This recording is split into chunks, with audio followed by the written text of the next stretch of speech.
Ano nga ba yung magandang sasakyan dito sa Canada? Panoorin mo tong video na to para hindi ka na mahirapan. Maliban sa pagpapakasal, pagbili ng bahay, isang major decision din ang pagbili ng sasakyan. Sa video na to, pag-uusapan natin ano nga ba yung mga factors na kailangan mong i-consider before ka bumili ng sasakyan. Sa dulo ng video na to, sasabihin ko din kung ano ang recommendation ko sa pagbili mo ng sasakyan dito sa Canada. First na kailangan mong i-consider is yung budget mo. Magkano nga ba ang kaya mong ilabas or magkano nga ba ang kaya mong bayaran pag kumuha ko ng sasakyan? Kailangan mo ding i-consider na hindi lang monthly payment ng sasakyan ang gagastusin mo. Kailangan mo din mag-budget para sa insurance, para sa gas, para sa maintenance, or kung sa downtown ka nag-o-office, kailangan mo ding mag-budget ng parking mo. Huwag kayong mag-alala, dito sa Canada, sobrang konti lang mga places na may bayad ang parking. Pag outside downtown ka na, halos libre na lahat ng parking. Pumunta ka sa plaza, pumunta ka sa mall, libre ang parking, wala kang babayaran. Kung hindi mo pa alam kung paano mag-budget, tuturuan na din kita. Let's say, dito sa side na to, dito lahat ang income mo. Ibig sabihin, dito lahat yung pumapasok na pera. Dito naman sa kabilang side, nandito lahat ng expenses mo. Ilista mo lahat, saan mo ba nagagastos ang pera mo or saan lumalabas yung pera mo. Ngayon, alam mo na kung saan pumapasok yung pera, alam mo na kung saan lumalabas ang pera. Ito, i-list mo dito. Kung positive yan, kailangan mo ding isipin yan ang savings mo. Okay? Budget mo na dyan kung magkano yung kaya mong ilabas sa sasakyan, sa maintenance, at sa gas. Pag na-consider mo na yung budget mo sa sasakyan at positive ka pa rin, okay na yan. Pwede mo na yung isave. Ibig sabihin yan, okay lang na mag-loan ka at kaya mong bayaran yung responsibility mo. So, recommended ko sa'yo, kumuha ka na ng sasakyan. Pero, pag break-even ka lang or negative ang lumalabas, hindi ko ina-advise na kumuha ka ng sasakyan. Ibig sabihin kasi niyan, hindi mo kayang kumuha ng sasakyan.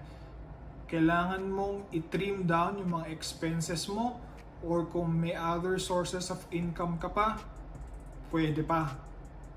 Dagdagan mo itong side na to para at least papaano mag-positive ang result ng budget mo.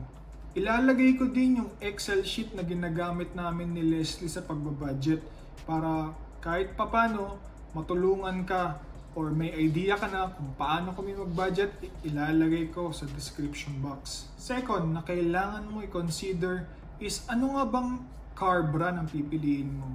Dito sa Canada, merong mga Japanese cars katulad ng Toyota, ng Honda, ng Mitsubishi, Nissan, Subaru, Acura, or Lexus. Meron din tayong mga American brand katulad ng Ford, Chrysler, Ram, at Tesla. Oo, may Tesla dito sa Canada. Meron na din akong nakitang Cybertruck dito sa Canada. Bagong-bagong sasakyan yan ng Tesla. Meron din tayong mga European cars katulad ng Mercedes, BMW, Audi. Marami kang choices kung anong car brand ang pipiliin mo. Kailangan mo lang mag-decide saan car brand ka pupunta or ano ang car brand na pipiliin mo. Third, na kailangan mong i-consider ano ang type ng sasakyan mo. Let's say meron ka ng budget. Alam mo na kung anong car brand. Iisipin mo din anong type ng sasakyan ang pipiliin mo. Meron tayong sedan, meron tayong SUV, meron tayong truck, meron tayong van. Tignan mo din kung ano ang kailangan mo. huwag mo munang kukunin yung gusto mong sasakyan. Huwag ka munang mag Mercedes-Benz or mag Lexus or Acura, mahal yung mga car brand na yan. Piliin mo lang, ano nga ba yung need mo, pang araw-araw mo lang, para kahit paano makapunta ka sa point A to point B. Fourth, na kailangan mong i-consider, ano ba yung driving system? Driving system means, ito ba ay rear-wheel drive, front-wheel drive, all-wheel drive, or 4x4? Nasa sayo yan kung anong gusto mo. Kailangan mo din i-consider pag kumuha ka ng all-wheel drive o 4-wheel drive, hindi yan masyadong fuel efficient compared sa mga rear-wheel drive and front-wheel drive. Fifth, na kailangan mong i-consider, engine type. Gusto mo ba ng gas, diesel, plug-in, or full electric?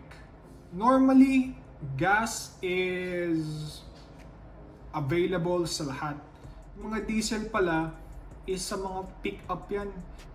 Normally, pag mga malalaking SUV katulad ng mga Pilot, yung mga Armada, Nissan, or kahit yung Grand Highlander o Highlander, mga gas pala yan.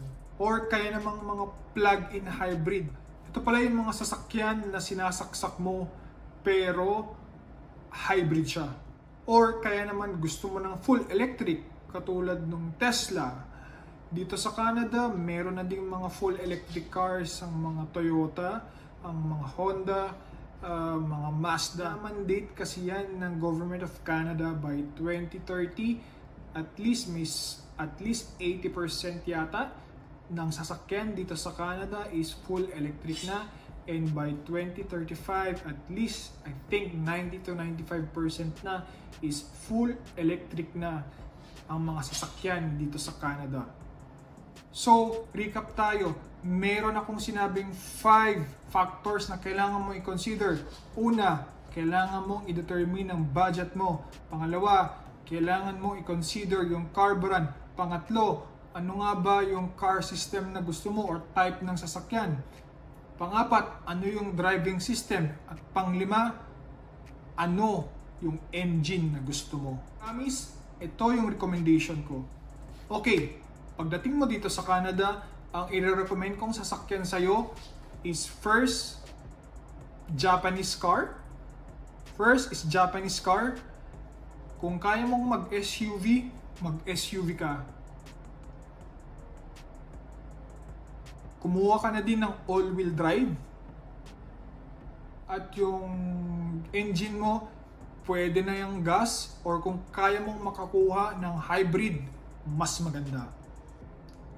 Bakit? Dito kasi sa Canada, pag nag-snow ng malakas, ang pag kinuha mo is mga sedan, tapos rear-wheel drive or front-wheel drive, mababalahaw ka or malulubog ka sa snow. May stuck ka sa kalsada.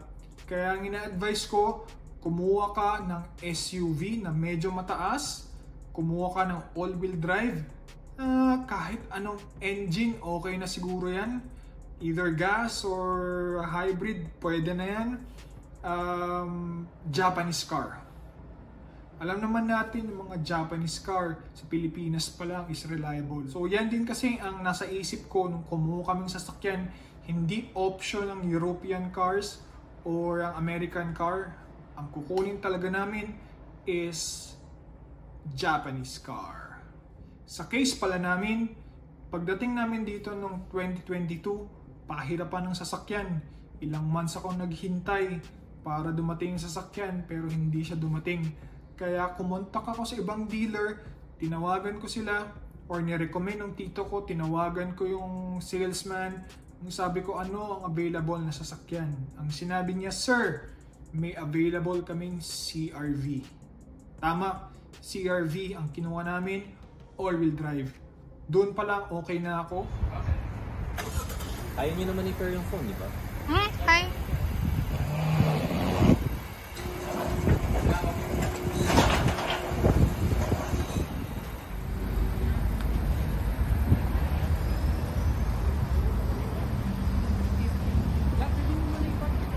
So far, wala naman akong reklamo sa CR-V.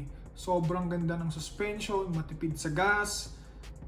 Talagang reliable din siya. Hindi pa ako nakaka-encounter ng kahit anong problema sa CR-V. Mura din ang maintenance ng mga Honda or mga Japanese car. Talagang reliable talaga sila. So yun na nga. Sana nakatulong tong video na to sa'yo. Pagdating mo dito sa Canada, yan ang mga kailangan mo i-consider para mabili mo yung ideal na sasakyan para sa'yo dito sa Canada. Peace.